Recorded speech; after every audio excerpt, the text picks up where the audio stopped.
네, 안녕하십니까. 자, 강경석 세무사입니다. 자, 이번 식으로 일명 그 서브플라트라고 하는 그 세부 논제입니다. 세부 논제. 자, 요거에 대해서는 접근을 해보겠습니다. 먼저 나오는 게 보고기간 후 사건 나오고 있죠. 요거부터 차근차근인 세부 논제 쪽으로 한번 접근을 해보도록 하겠습니다. 자, 이 세부 논제는 그야말로 말이 이제 그 세부 논제지 중요하지 않기 때문에 세부 논제라는 게 절대 아닙니다. 이거는 우리가 회계학을 얘기할 때 큰 줄기에서 좀 벗어나 있는 그런 것들이기 때문에 제가 서브플라트 쪽으로 뺀 것이지 중요하지 않기 때문에 이거는 시험에 안 나오기 때문에 이런 의미가 아닙니다. 동등한 비중을 가지고 있습니다. 메인 플라트랑.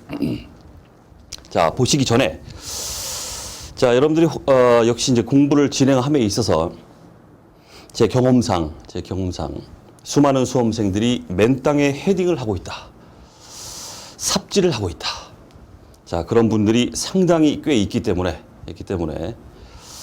잔소리 삼아 듣기 싫으시겠지만은 잔소리 삼아 몇 가지만 먼저 말씀드리고 강의를 진행하도록 하겠습니다.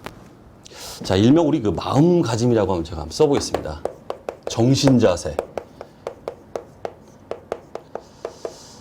자, 수험 생활을 시작했다 하게 되면은 기본적으로 합격이라는 합격증 그 결과치를 그 달콤한 열매를 갖다가 확 순식간에 초단기로 획득을 하기 위해서는 기본적으로 이 정도 마음가짐은 가지고 시작을 해야 된다. 이런 얘기예요. 공부를. 지금 말씀드릴 사항들이 쭉 있는데 이 사항들에 대해서 기본적으로 했으면 손을 얹고 한번 생각을 해보세요. 나는 정말 강경석 세무사님이 지금 말씀해 주셨던 그 내용을 진정성 있게 내 마음속에 품고 있는가? 가슴에 손을 얹고 한번 생각해 보시고 그렇지 않다면 마음가짐을 좀 새롭게 한 상태에서 공부를 진행해야 초단기로 합격이라는 걸 어떤 것이든지 거머쥘 수 있다는 얘기예요. 자격증이라는 건 뭐 남이 인정해 주던 안 해주던 하든 간에 자격증이라는 그야말로 자격이자 자격을 인정하는 증서이기 때문에 그거는 초단기로 빨리 획득을 해야 되고 그러기 위해서는 내가 일단 몸을 담았어요. 이걸 취득하기 위해서 몸을 담았습니다. 그러면 100% 그건 취득을 해야 돼요. 투자를 얼마만큼 막 수많은 투자가 일어나죠. 돈도 들어가고 시간도 들어가고 거기다가 이 사람의 정신적 스트레스까지 다 들어가요. 이렇게 투자를 해놓고 합격 증서라는 결과 그 달콤한 열매를 맺지 못하고 형장의 이슬처럼 이 바닥을 떴다. 그것만큼 불행한 게 없어요. 그렇기 때문에 자격증의 중요도 또는 사회적인 인지도 다 떠나서 일단 내가 몸을 담았다 하게 되면은 최소한 마음가짐은 이렇게 가지시고 공부를 진행하셔야 열매를 먹을 수 있다. 이런 얘기야. 먹어야 또 그게 제대로 된 거고 먹지도 못하고 그냥 투자만 하다가 떠나버리면 그게 얼마나 허접합니까? 그런 일은 하지 말자. 이런 얘기. 자, 첫 번째는 초지일관 얘기를 좀 해보겠습니다. 자, 강의 중에서도 중간중간 말씀드린 적이 있는 것 같은데 말이 참 쉬워요. 초지일관. 한 번 뜻을 세운 걸 끝까지 진행한다 이런 얘기인데 끝까지 그 뜻을 꺾지 않고 끝까지 간다. 말은 더럽게 쉬워요. 하지만 더럽게 어려워요. 이게. 제 첫 번째로 이제 마음가짐을 얘기할 때 정신자세. 수험 공부를 시작하는 수험 공부를 임하는 데 있어서 우리 청춘들한테 고하는 이 정신자세의 첫 번째는 제가 말씀드리고 싶은 거는 바로 이 초지일관입니다. 참 어려운 얘기예요. 쉽지만 어려운 얘기입니다. 시험을 결심을 하고 난 이걸 딸 거야. 반드시 난 이걸 할 거야. 라고 이제 결심을 합니다. 그리고 교재를 구입하고 학원을 결정하고 강경석 세무사님의 강의를 들어야지. 아, 저 양반이 참 잘하는 것 같아. 그리고 도서관이나 고시원이나 책상에다가 탁 자신의 의지를 담은 문구를 써놓습니다. 나는 할 수 있다. I can do it. 써놓고서 이제 시험을 탁 시작합니다. 그런데 잘 될 줄 알았는데 희한합니다. 남들은 쉽게 공부하는 것 같은데 희한하게 나는 안 돼요. 난 왜 이렇게 머리가 나쁘지? 그냥 굳은 의지를 갖고서 시작을 했는데 세상과 한판 붙어보자. 이 필승의 각오로 전투를 세상과 한판 펼치자 이런 생각을 가지고 시작은 하긴 했는데 얼마 지나지 않아서 자신감이 뚝뚝뚝 떨어져 갑니다. 그러니까 막 하기 싫어져요, 공부가. 그리고 불확실성에 대한 두려움이 막 밀려와요. 과연 내가 합격할 수 있을까? 내가 제대로 하고 있는 것일까? 이 공부를 하면 나는 어떠한 결과를 내가 얻을 수 있을까? 나는 못할 것 같아. 이러면서 약간의 그 불확실성이죠. 그런 두려움 때문에 잡념에 휩싸이면서 뜬금없이 그냥 여기저기 막 이력서 내요. 그러면서 돌아다녀요. 이러면서 한 풀씩 처음에 시작했던 그 의지가 꺾이기 시작한다 이런 뜻이에요. 그건 여러분들뿐만 아니라 누구나 겪게 되는 일입니다. 저 또한 저 가방끈 굉장히 깁니다. 공부 많이 했어요. 항상 새로운 걸 시작할 때마다 저도 마찬가지로 그랬습니다. 내가 할 수 있을까? 자, 그 이유가 뭘까요? 자격증이란 공부는 아무한테 주어지는 게 아니에요. 일정량의 공부량이 쌓인 사람들한테 자격을 주는 그런 거기 때문에 생각보다 하다 보니까 공부할 양이 내가 생각했던 것보다 장난이 아닌데? 그러면서 부담감이 밀려오면서 그 부담감을 쉽게 해결하지 못하는 그런 상황이 된다 이런 뜻이에요. 문제를 이렇게 딱 쳐다봅니다. 도통 이해가 안 가요. 당연하죠. 처음 보자마자 전부를 다 이해해버린다면 그게 천재지 그게 사람입니까? 천재보다는 그 사람이 아니겠죠, 그거는. 누구나 겪는 그거다 이런 얘기인데. 그러면서 난 정말 머리가 나쁜가 보다 그냥 자괴감에 이렇게 이제 휩싸이면서 공부가 이제 점점 싫어지기 시작한다 이런 얘기예요. 그러면서 처음에 가졌던 의지가 꺾이기 시작한다. 누구나 그렇다 이런 얘기예요.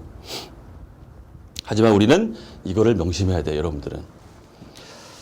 계속 말씀드리지만 시험 초기엔 누구나 이런 생각을 가질 수 있고 여러분만 이런 생각을 가지는 게 아니라 누구한테도 발생할 수 있는 문제라는 걸 명심을 해야 돼요. 나만 그런 게 아니라는 걸 아셔야 됩니다. 자꾸 자기 머리 탓을 해요. 공부를 이제 시작하고 이제 회계나 어떤 이런 것들이 이 바닥이 그렇잖아요. 한번 공부를 하면은 휘발성이 너무 강하기 때문에 공부했는데 머리에서 날아가 버려요. 휘발성 없어져 버려요. 그 공부를 또 해야 돼요. 봤던 걸 또 봐야 돼요. 또 보면 또 봤던 내용이기 때문에 쉬울 줄 알았는데 봤던 내용인데 머리에서 날아갔죠. 다시 보면 또 새로워요. 이게 웬일입니까? 이러면서 점점 내가 할 수 있을까라는 어떤 자괴감에 의문이 들기 시작하면서 힘이 뚝뚝뚝 떨어진다는 뜻이에요. 자, 명심할 것은 계속 말씀드리지만 이 합격을 한 사람들은 이 모든 내용을 다 알고 시험장 가서 100% 툭 던져놓고 해가지고 그렇게 해서 합격한 사람이 아니라는 겁니다. 합격한 사람은 모든 내용을 다 알기 때문에 합격한 게 아닙니다. 보다가 모르겠으면은 버리는 거예요. 과감하게 버리는 겁니다. 그 버리는 것들 시험에 안 나와요. 결국은 보면은. 결국은 그렇다는 얘기입니다. 자, 그래서 모든 걸 이해하려고 드는 순간 여러분들이 이제 점점 힘들어지는 거기 때문에 공부를 처음 할 때 모르겠다 싶으면 일단 제끼세요. 나중에 보자.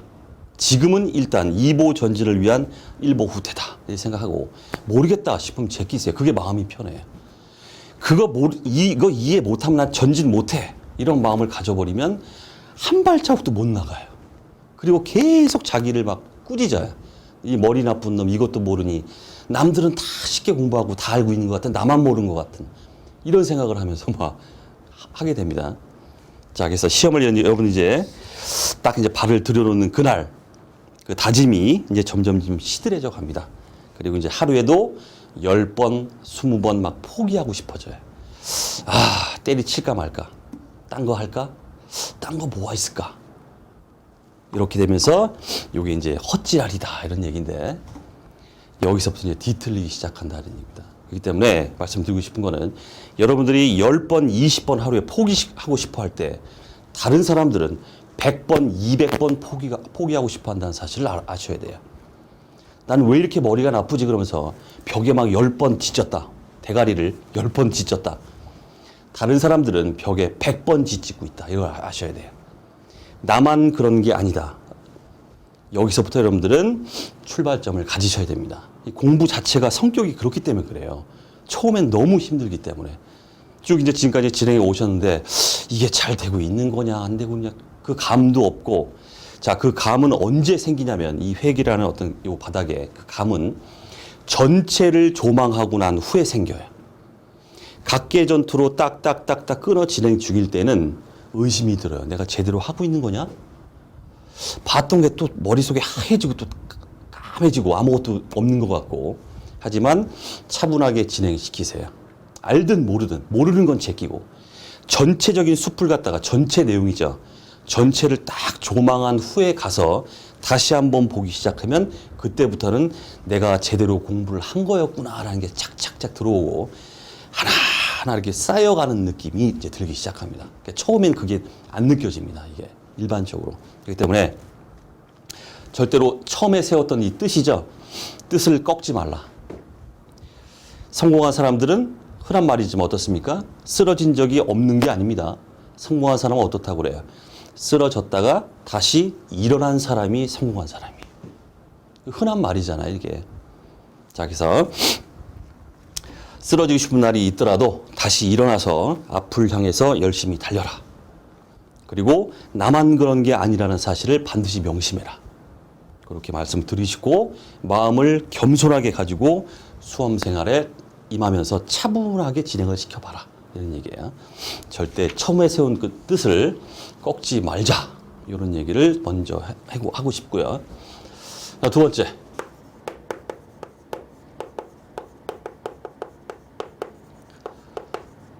제가 어떤 강의를 하더라도 항상 강조하는 게 바로 요 얘기입니다. 공부는 취미 생활이 아닙니다. 주변에 보면은 공부를 시작하는데 남이 공부 시작하니까 아니 나도 한번 해봐야지 이러면서 시작해요. 취미 생활이에요.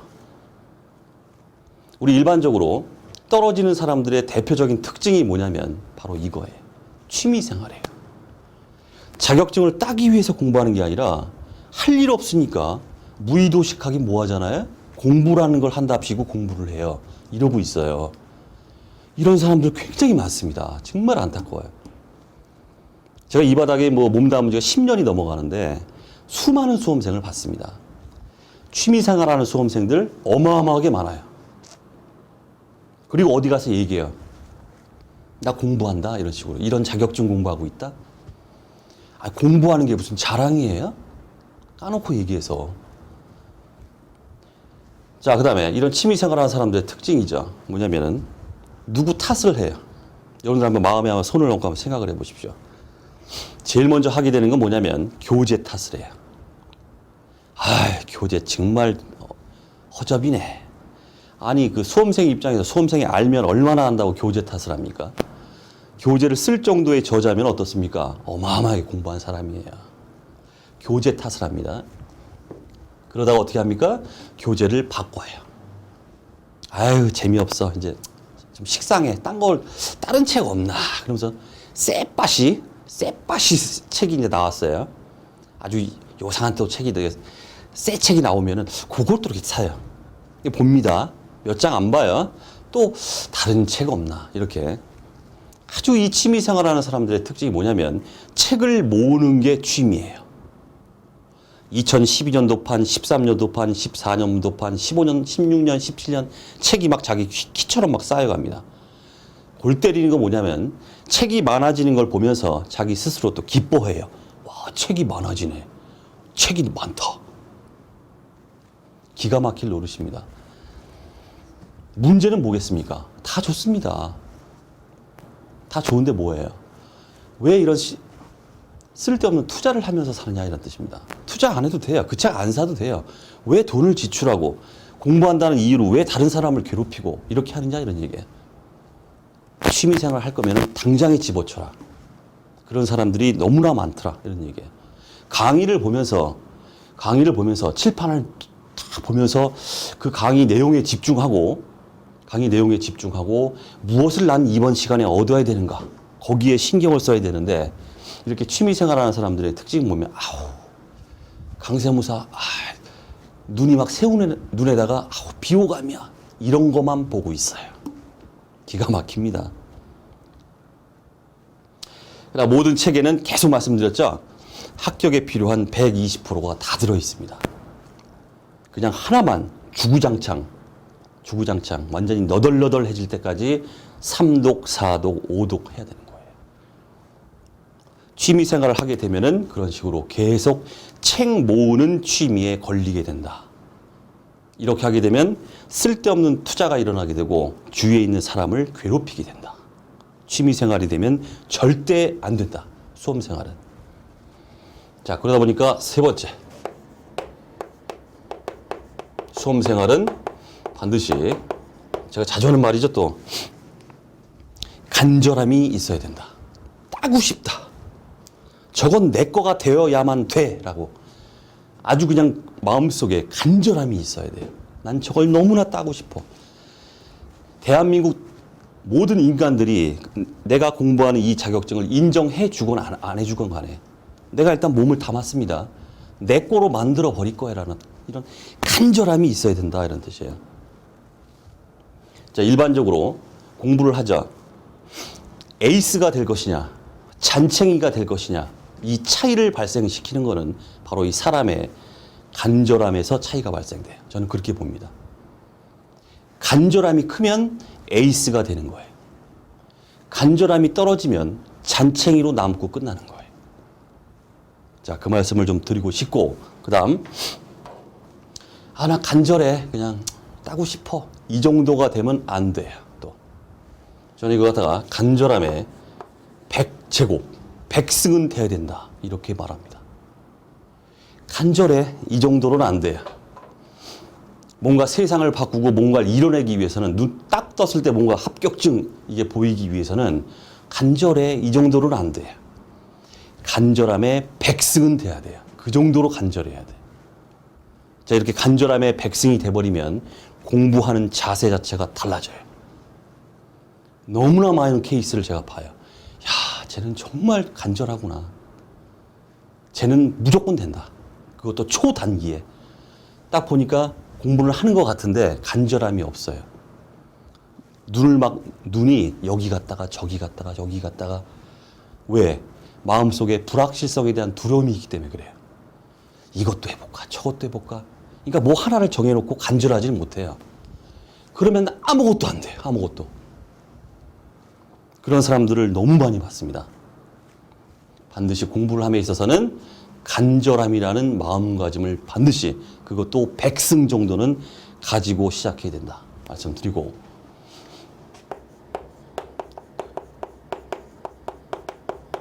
네 번째,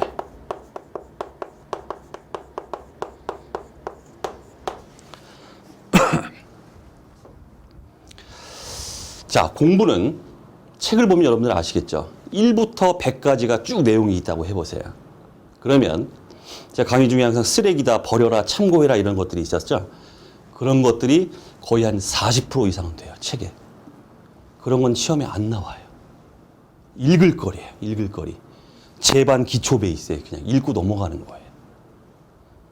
그런데 우리 수험생들이 그런 세부 사항에 너무 집착하는 수험생이 너무 많다. 이게 문제점이에요. 그래서 합격을 못 해요. 왜? 정신이 사나워서. 정작 중요한 건 놓쳐요. 이게 문제가 있다는 뜻입니다. 일반적으로 세부 사항에 굉장히 얽매이기 좋아하는 사람들이 있습니다. 이런 사람들은 수험생들끼리 이렇게 모입니다. 모여서 막 얘기를 해요. 그럼 거기서 난 요런 것도 안다라고 얘기를 합니다. 그 자랑질 할 것뿐이 없어요. 써먹을 데가 없어요. 그 세부 사항을 알아봤자. 그 세부 사항에 그렇게 집착을 합니다. 저는 강의 중에 제가 다 걸러드린다고 이제 애초에 말씀드렸었죠. 쓰레기다. 쓰레기예요. 그거는 시험에 안 나오는 거예요. 근데 거기에 집착을 합니다. 그리고 친구들끼리 모여가지고 막 얘기할 때 난 이런 것도 안다. 그 세부 사항이죠. 난 이런 것도 안다. 그러고 자랑질을 해요. 거기뿐이 써먹을 데가 없어요. 시험에 안 나와요. 그리고 정작 이런 사람들은 어떻다? 시험에 수석 불합격을 해요. 1점 차로 불합격해요. 그렇기 때문에 수석 불합격이에요. 희한하죠. 붙지를 못해요. 붙지를. 정신 사나워서. 떨어져도 그것도 수석으로 떨어져요. 69점, 60점 커트라인이면 59점, 70점이면 69점 이런 식으로 떨어져요. 그래서 일명 우리가 뭐라고 합니까? 장수생의 그 전철을 받게 돼요. 계속 떨어져요. 그리고 계속 책이 쌓여가요. 2015년, 2016년, 2017년 막 이렇게. 이래서 되겠습니까? 자, 어쨌든 세부 사항에 얽매이는 그 순간 여러분들은 이 일명 장수생이라고 하는 이 지름길에 빠져버리는 이런 결과를 낳기 때문에 절대 세부 사항에 얽매이면 안 되겠다. 일명 우리 뭡니까? 그런 말이 있죠. 선택과 집중. 선택과 집중. 선택된 거. 선택이란 건 일명 뭡니까? 시험에 나오는 거예요. 그 나오는 걸 집중하는 거예요. 나오는 걸 집중한다. 나오면 무조건 마친다. 이런 뜻이에요. 그럼 합격이에요. 합격증 나오는 거예요. 지금 뭐 회계학 이론 쓰는 게 뭐 논문 쓸 것도 아니고 박사학위 논문 쓰는 것도 아니잖아요. 이게 우리 시험이라는 게 선택과 집중. 끝.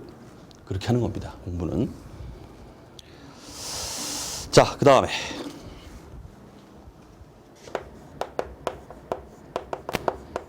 자신감 얘기를 좀 해보겠습니다. 자, 자주 말씀드리지만 저 시험에서 단 한 명을 뽑더라도 그게 나다. 이런 자신감을 가지고 공부를 해라. 그런 말씀을 드린 적이 있었죠. 그 다음에 우리 일명 그런 게 있습니다. 높게 나는 새가 멀리 본다 이런 말이 있죠. 하지만 역으로 얘기하면은 낮게 나는 새가 자세히 본다 이렇게 말할 수 있습니다. 여기서도 뭐 같은 얘기가 되겠지만은 낮게 날아서 자세히 보는 건 좋은 게 아니에요. 높게 날아야 자신감도 생기는 거고 멀리 보게 되면서 합격이 보여요. 낮게 나서 자세히 봐봤자 합격증이 보이질 않아요. 자신감도 떨어져요. 단 한 명을 뽑아도 그게 나다. 이 생각으로 공부해라. 이 얘기는 수없이 제가 했습니다. 강의 중에. 이 자신감이 있게 되면 일단 여러분들은 50점, 100점 만점이다 그러면 50점 그냥 먹고 들어가는 거예요. 자신감은. 심지어는 제가 이런 말도 합니다. 나란 인간은 남극에 가서도 냉장고를 팔 수 있는 이런 자신감이 있다라는 마음을 가져라 이렇게 말해요. 그 정도의 자기 최면은 걸어야 됩니다. 이게 난 된다. 무조건 된다. 난. 그러면 50점 먹고 들어가는 거예요. 자, 역시나 마찬가지로 간절함이 있다. 그 다음에 거기에 플러스 자신감이 있다. 하게 되면은 공부하는 자세가 역시나 180도 완전히 달라집니다. 자, 예를 들어서 난 안 되는 놈이야. 경험상 나는 살아온 인생을 보니까 나는 맨날 안 되는 놈이었어. 난 어차피 안 돼. 열심히 해보긴 하는데 난 안 될 것 같아. 안 돼. 나는 그렇게 찌질한 놈이야. 난 매번 실패자야. 이런 정신자세를 갖고 어떻게 합격을 하겠어요? 어떻게 공부가 됩니까? 자, 그 말씀을 좀 드리고 싶다. 이런 얘기고, 자신감.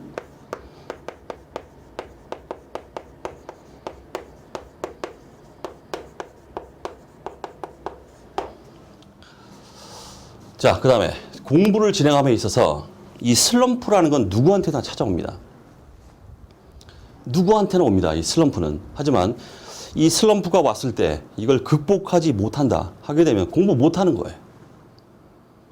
그렇기 때문에 슬럼프를 극복할 수 있는 자기만의 방법을 개발하든 해서 이 극복은, 슬럼프의 극복은 필수다 이런 얘기입니다.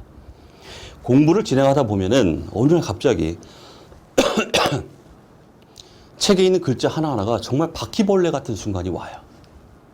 일명 우리가 똑같은 일을 계속 반복적으로 하다 생기는 일명 매너리즘이다 이렇게 말합니다.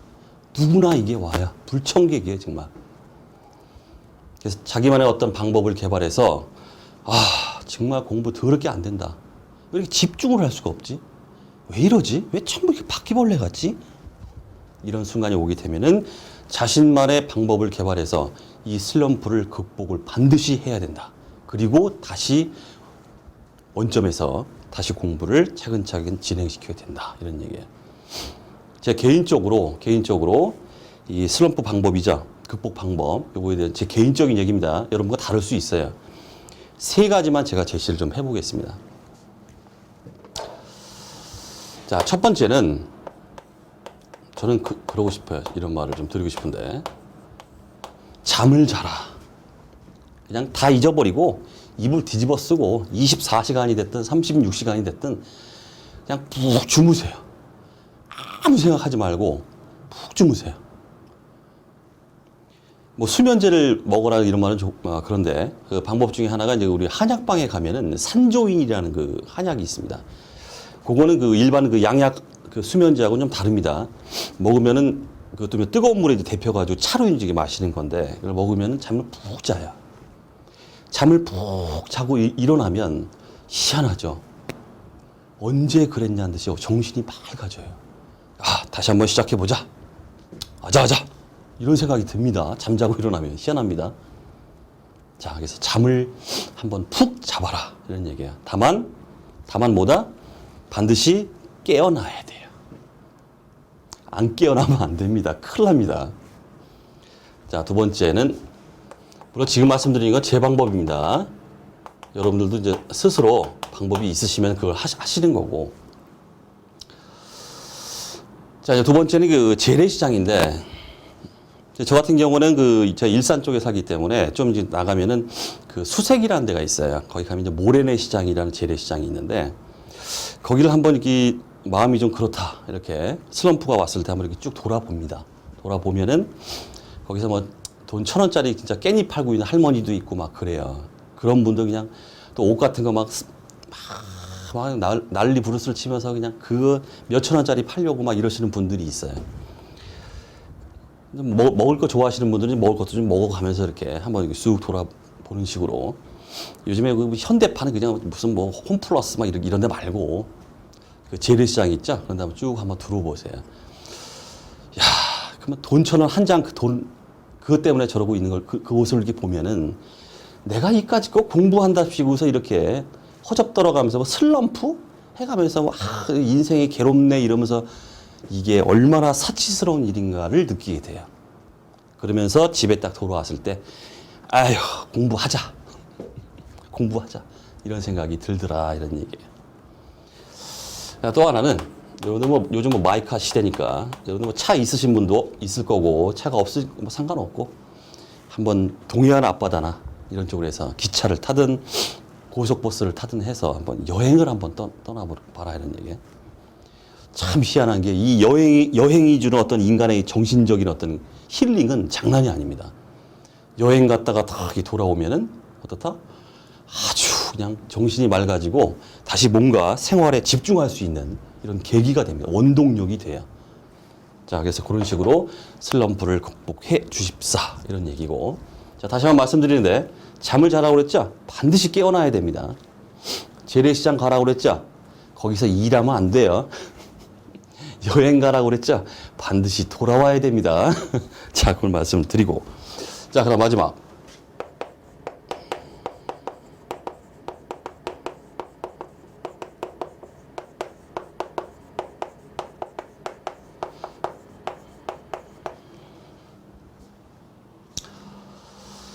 자, 제가 뭐 한자 성어 이런 거 좀 많이 쓰지만 계속 말씀드리지만 저는 한자는 못 써요. 한자를 못 씁니다. 자, 불한불성 불광불급이다 이런 말이 있습니다. 하는 이제 땀 한자예요. 땀. 이건 이룬다, 이룰성. 이건 미친다, 크레이지.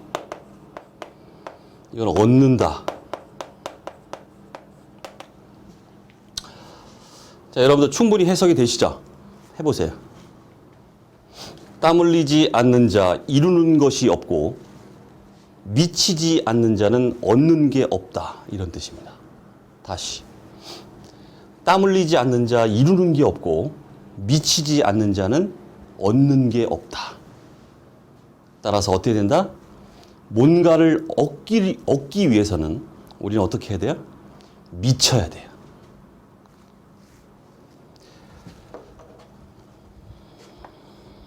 자, 여러분들 70 이런 말 하죠. 즐겁게 공부하자. 열공 이런 말 하자. 열심히 공부하자. 이건 다 쓰레기예요. 우리는 어떻게 해야 된다? 미쳐야 돼. 미쳐서 공부해야 돼. 여기까지. 자, 잔소리는 여기까지 하도록 하겠습니다. 자, 그래서 공부를 진행함에 있어서 자, 기본적으로 지금 말씀드린 요 정도 마음가짐을 좀 가지시고 공부를 해야 뭔가를 초단기에 얻을 수 있다. 이런 얘기예요. 자, 여기까지 잔소리 하겠습니다. 자, 우리 교재로 들어가도록 하겠습니다. 자, 보고기간 후 사건 나오고 있죠. 자, 이것부터 보겠습니다. 자, 이제 공부에 이제 집중이 좀 되시나요? 공부하자! 이런 생각이 좀 드시나요? 자, 공부해 봅시다.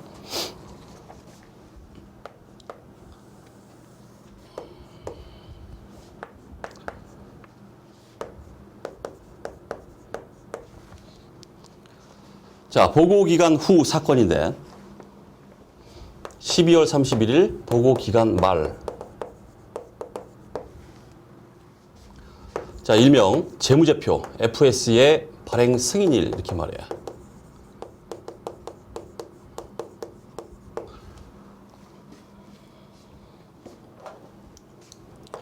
요 사이에 어떤 일이 일어났어요. 이걸 보고 기간 후 사건이다.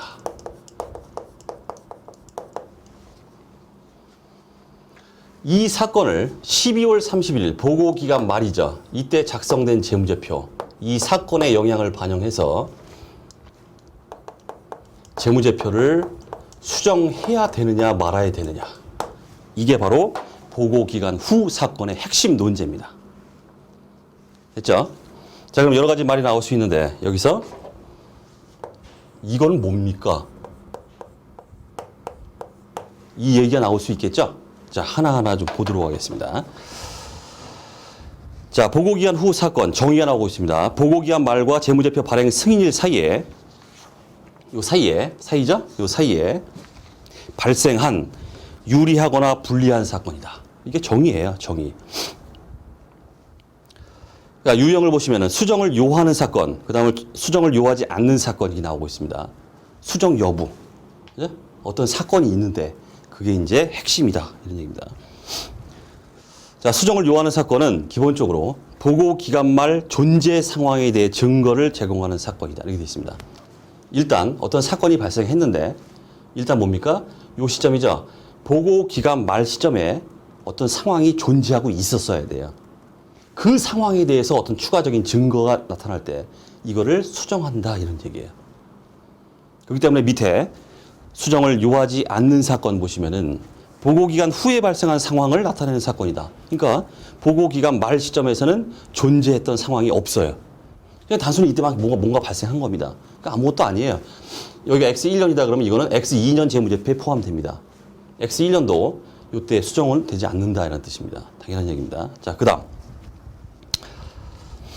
자, 재무제표의 발행 승인이 뭐냐? 이게 나오고 있죠. 자, 먼저 볼 거는 우리 야부리 문제에서 야부리 객관식 말장난에서 요게 두 가지로 나와요. 재무제표의 작성일이다. 땡. 그 다음에 재무제표의 공시일이다. 땡. 자, 말장난은 이렇게 나옵니다. 보고기간 후 사건의 재무제표 발행 승인이죠. 요거는 작성일이나 공시일이 아닙니다. 자, 보겠습니다. 자, 원칙적으로 나오는 얘기. 재무제표 발행 후 주주에게 승인을 받기 위해 제출하는 경우다. 이렇게 되어 있습니다. 거기에 이사회가 재무제표를 검토 후 발행 승인한 경우 이렇게 되어 있습니다. 자, 언제가 재무제표 발행 승인이냐? 이거에 대해서는 재무제표를 발행한 날. 즉 이사회가 발행 승인한 날입니다. 요거 MVP예요. MVP 치십시오. 자, 이걸 보기 위해서는 재무제표의 작성에서부터 재무제표의 공시까지 우리 상법상 규정된 내용을 참고적으로 좀 봐야 됩니다. 참고적으로 보겠습니다. 참고. 듣고 버리는 거예요, 이거는. 자, 일단 재무제표가 작성이 되죠. 자, 그러면 이제 이사회라는 게 있죠. 회사의 이사들이 모여서 만든 회의체, 결정, 의사결정 기구인 이사회라는 게 있어요. 이 이사회가 주주총회죠.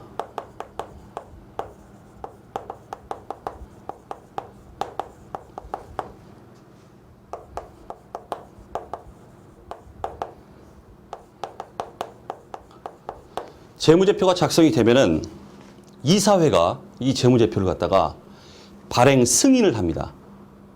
왜? 발행 승인을 하는 이유는 바로 주주총회에 제출하기 위해서 그래요. 물론 중간에 뭐 회계감사가 다 있었겠죠. 주주총회에 제출해요. 그럼 주주들이 그걸 보고 승인을 해요. 주총 제출을 위해서 발행 승인을 합니다. 하고 나서 이제 이게 주총회에 제출이 됩니다. 주주총회에 제출이 된다.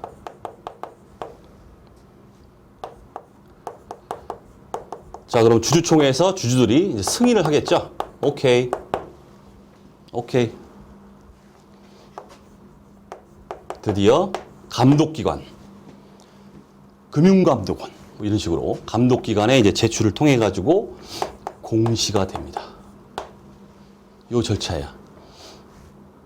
자, 결론적으로 우리는 FS, 재무제표의 발행 승인이 뭐다? 뭐다? 얘야. MVP.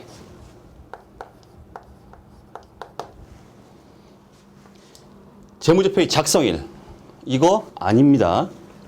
재무제표의 공시일, 이거 아닙니다. 자, 그렇기 때문에 MVP예요. 자, 됐고. 자, 그 주위에 나오고 있죠? 이게 또 야부리로 또 많이 나옵니다. 주주가 재무제표를 승인한 날이다. 주총회에서 승인한 날. 뭐 이런 것도 아닙니다. 자, 봐두셔야 되고. 그 다음 참고사항인데, 자, 일정한 경우에는 그 별도 감독 이사회라는 게 있습니다. 별도 감독 이사회. 우리 KIFRS에서 얘기하는 거는 이거 참고사항입니다. 이거는 비집행이사. 집행이사라는 건 실제 일을 집행하는 사람을 이사라고 그러고, 실제 집행을 안 하고 있는 이사는 당연히 비집행이사죠. 이러한 비집행이사로 구성된 게 바로 이 별도의 감독이사회다라고 말하고 있는데, 그 참고사항이고, 어쨌든 별도로 우리는 이게 중요한 거고, 참고적으로 자, 이렇게 경영진이 별도 감독 이사회의 승인을 얻기 위해 재무제표를 발행하는 경우에는 하나 문구 정도 봐두십시오. 경영진이 감독 이사회에 제출기 위해서 발행 승인한 날이다. 자, 그 정도 자, 보시고. 그다음 밑에 이제 사례가 나오고 있는데, 재무제표의 발행 승인과 관련해서 이 사례는 제가 만든 사례가 아니라 여러분들 KIFRS 1010호 보고기간 후 사건, 거기 한번 보세요. 이 사례 KIFRS에 그대로 나오는 사례예요, 이게. 그래서 혹시나 몰라서 제가 집어넣었습니다. 제가 만든 사례가 아닙니다, 이건.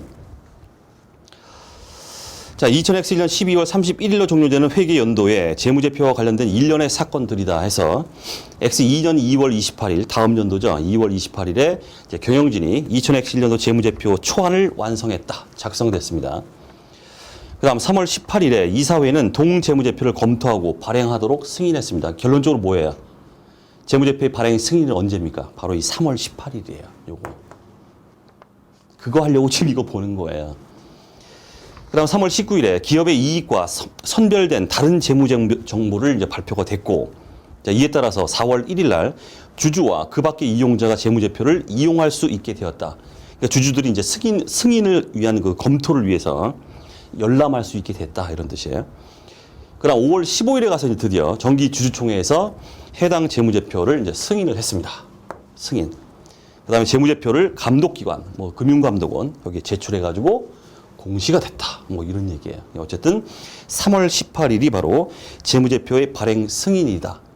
혹시 우리 문제에서 이 문제가 나올지 몰라서 집어넣었습니다. KIFRS 사례에 나오는 거기 때문에. 자, 그 다음 이제 우리가 볼 거. 이번 시간의 하이라이트입니다. 수정을 필요로 하는 사건과 수정을 필요로 하지 않는 거. 필요 사건, 불효 사건. 요게 이제 이번 시간의 하이라이트입니다. 자, 먼저 수정 필요 사건 나오고 있죠. 전체 MVP. 수정 필요 사건. 왜 MVP일까요? 이게 규정되어 있기 때문에 그래요.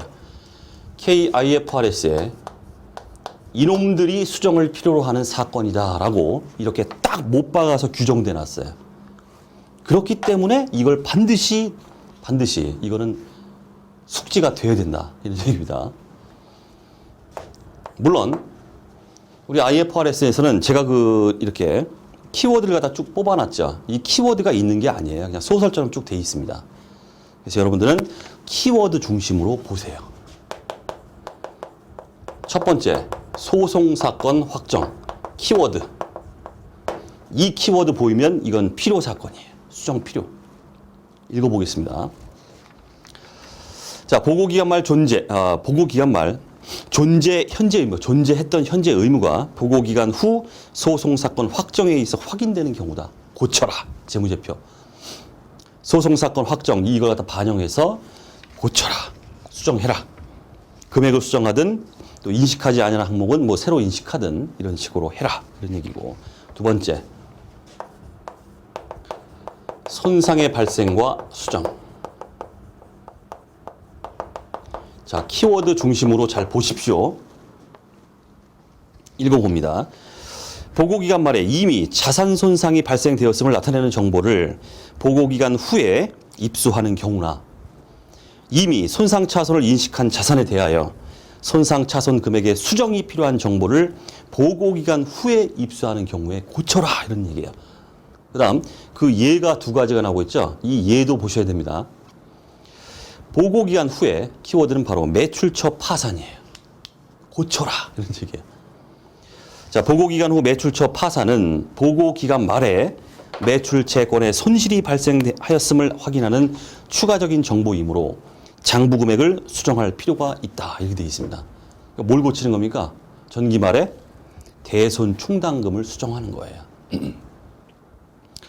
그 다음 심지어는 보고기간 후에 재고자산 판매는 보고기간 말에 순실현 가능 가치에 대한 증거를 제공할 수 있다. 그래서 고쳐야 된다. 이렇게 이야기하고 있어요. 즉 순실현 가치의 그 변동이죠. 그 변동을 반영해서 고쳐라. 하나하나 다 여러분들 눈팅 잘 해두셔야 됩니다. 그 다음 세 번째.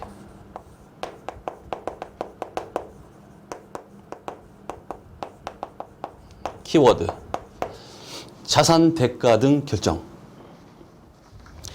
자, 읽어봅니다. 보고기간 말 이전에 구입한 자산의 취득 원가나 매각한 자산의 대가를 보고기간 후에 결정하는 경우에 고쳐라.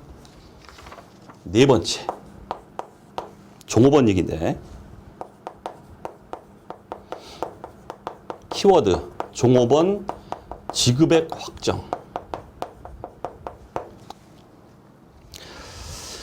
자, 읽어봅니다. 보고기간 말 이전 사건의 결과로서 보고기간 말에 종업원에게 지급해야 할 법적 의무나 의제 의무가 있는 이익 분배, 상여금 지급액을 보고기간 후에 확정하는 경우에 고쳐라. 그 다음 포괄적인 규정이 하나 또 나오고 있죠. 바로 부정과 오류예요.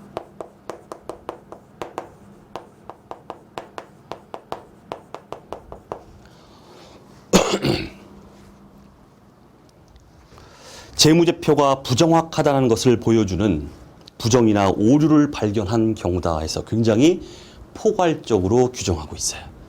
여기에 걸리면 다 고쳐라 이런 얘기입니다. 그러니까 어떻습니까? 이거는 사실 판단의 문제예요. 담당자의 사실 판단의 문제다. 이런 얘기입니다. 자, 이 전체 키워드 중심으로 지금 했습니다. 이 전체가 수정 필요 사건으로 MVP가 되겠고, 그 다음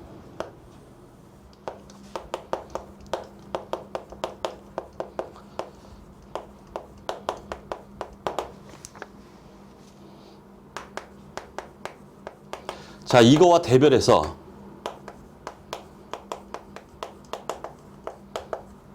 또 하나의 MVP가 뭐냐면 수정을 필요로 하지 않는 사건, 수정 불효 사건, MVP의 제곱할게요. 바로 요놈이에요. 시험에 엄청나게 나옵니다. 회계사, 세무사 시험 뭐 할 것 없이 해가지고 전부 나와요. 전부 MVP. 자, 밑에 보겠습니다. 수정 불효 사건이라 나오고 있습니다. 자, 대표 사례가 나오고 있죠. KIFR에서 딱 못 박아서 하는 얘기가 이겁니다. 보고기간 말과 재무제표 발행 승인 사이에, 요 사이에 투자자산의 공정가치 하락은 뭐다? 수정을 필요로 하는 사건이 아니다. 수정 불효 사건이다. 이렇게 얘기하고 있습니다. 매도 가는 금융자산의 어떤 그 뭐 공정가치 하락이나 뭐 이런 것들이죠. 자, 이유가 뭐냐? 이유도 또 이렇게 친절하게도 얘기해주고 있습니다. 한번 읽어보겠습니다. 공정가치 하락은 일반적으로 보고 기간 말의 상황과 관련된 것이 아니라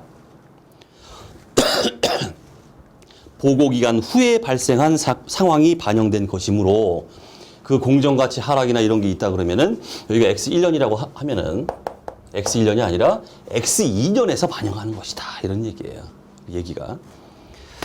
반영된 것이므로 그 투자 자산에 대해서 재무제표에 인식된 금액을 수정하지 아니한다 해서 투자 자산의 공정가치 하락 대표 사례 수정 불효 사건으로 시험에 엄청나게 출제가 됩니다. MVP 중에서도 MVP예요.